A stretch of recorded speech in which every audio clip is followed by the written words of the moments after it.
السلام علیکم۔ Daily golf Urdu میں خوش آمدید۔ پاکستان میں مہنگائی اور بے روزگاری، IMF نے بڑی پیشگوئی کر دی۔ تفصیلات کے مطابق بین الاقوامی مالیاتی فنڈ IMF نے ورلڈ اکنامک آؤٹ لک رپورٹ 2021 جاری کر دی، جس میں کہا گیا ہے کہ پاکستان کی معاشی شرح نمو رواں سال 4% رہے گی۔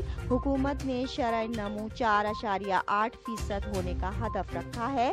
IMF کا کہنا تھا کہ رواں مالی سال کے دوران پاکستان میں اوسط مہنگائی کی شرح 8.5% اور بے روزگاری کی شرح 5 سے کم ہو کر 4.8% ہو سکتی ہے، جبکہ کرنٹ اکاؤنٹ خسارہ GDP کا 3.1% اور رواں مالی سال کے دوران بے روزگاری کی شرح 4.8% تک رہ سکتی ہے۔ آؤٹ لک رپورٹ میں مزید بتایا گیا کہ پاکستان میں رواں سال مہنگائی میں اضافے کی شرح 9.7% اور آئندہ سال مہنگائی کی شرح 9.2% رہے گی۔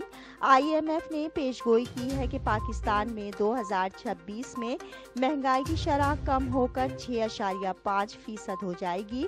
خیال رہے کہ 2 ہفتے قبل ایشیائی ترقیاتی بینک نے 4% GDP جبکہ عالمی بینک نے 3 دن قبل 3.4% کی پیشگوئی کی تھی، جسے حکومت نے غیر حقیقی قرار دے کر مسترد کر دیا تھا۔